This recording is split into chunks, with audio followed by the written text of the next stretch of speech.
This is the safest way to hide cash in prison. The man opened the back of a tube of toothpaste and squeezed out the paste inside. Then he rinsed the tube clean with water. Finally, he stuffed the cash into the empty tube. Then he filled the rest with sand. He sealed the tube back up and left it in plain sight. That's the safest place of all. This is the money Mark plans to use after the escape. From day one in prison, he planned how to get out. He came up with an escape plan everyone thought was impossible. Late at night, Mark used a sheet of white paper to take an impression of the keyhole. Then he took out a pencil and traced the exact shape. Next, he rolled the paper and slid it into the keyhole. Then he pushed the pencil in after it and pressed at the bottom. When he pulled out the rolled paper, the two creases showed the depth of the keyway. That told him how long the key had to be. Next, he had to figure out the exact shape of the key. By day, he used every chance to get close to the guards, to study the pattern of their keys. At night, he drew the key cuts on paper. He kept at it for a week, watching copying and refining, comparing and tweaking again and again, until he had a template he trusted.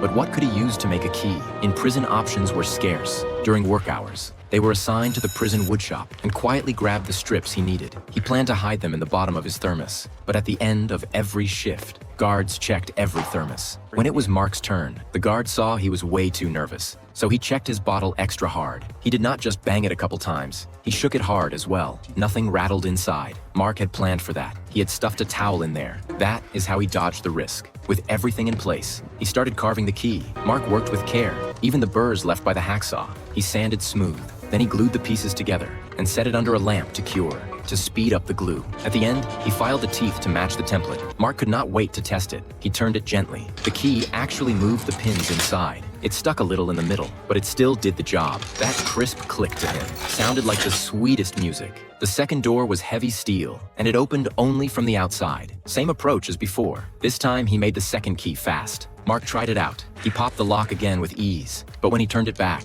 he got jittery and snapped the key clean off. Half of it was stuck inside the cylinder. Mark panicked. Luckily, before the guard reached them, he dug the broken piece out, but the latch had turned and now stuck out. After the guard left, Mark pounded on it with his hands. It did not budge at all. That night, Mark waited nervously for lockup. When the guard saw the exposed latch, he figured it was another guard's oversight and never imagined inmates could make a key. Mark finally breathed again. Now the keys were ready. But opening the door from the outside was still a problem. His partner pitched an idea. Run a line from the cell across the hall to guide the key into the keyhole. Mark shot it down fast. There would be no leverage to turn the key. Then George noticed the mop in front of them, and an idea hit him. They could reach the mop handle out the window. The length could hook the keyhole just right. But how to twist the key? While working in the woodshop that day, he saw an inmate spin the handwheel on a lathe, and a bold idea clicked.